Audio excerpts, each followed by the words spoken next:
this is Hensi Thakkar and you're welcome to the CSR Journal's Evening Bulletin. US Secretary of State Marco Rubio arrived in Jaipur on Monday after visiting the Taj Mahal with his wife Janet and US Ambassador Sergio Gore. Rubio called the monument one of the treasures of the world before heading to Amer Fort ahead of key diplomatic engagements and the Quad Summit. US President Donald Trump says a US-Iran peace deal is getting closer, but 5 major hurdles remain.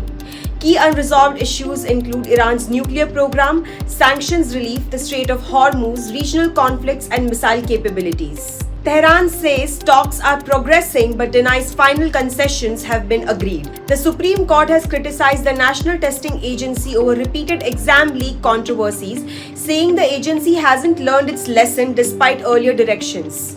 Hearing pleas seeking reforms, the court issued notices to the Center, NTA and CBI and asked for affidavits on steps taken after the NEET paper leak case. The NEET UG 2026 re-exam is scheduled for June 21. Fuel prices have been raised for the 4th time in 11 days, taking the total increase to more than 7 rupees per litre. Despite the hikes, state-run oil companies are reportedly still recovering losses from the global crude surge linked to the Iran conflict. Analysts say more calibrated increases cannot be ruled out, although a steep jump remains unlikely.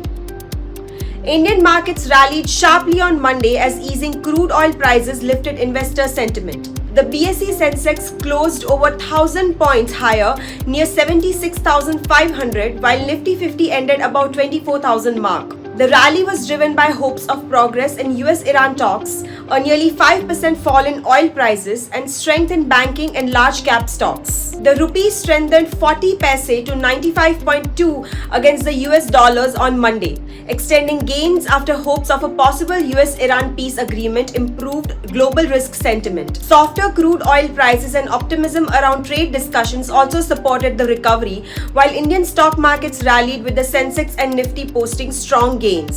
The Supreme Court on Monday expressed concern over the handling of the death case of former model actor Twisha Sharma and asked the media to report developments with restraint. The court said it would ensure a fair, independent and impartial investigation as allegations continue over procedural lapses, evidence handling and the conduct of the probe. The Supreme Court on Monday declined urgent listing of petitions linked to the Cockroach Janata Party controversy, with Chief Justice of India Surya Kant telling a petitioner not to take the issue so sentimentally.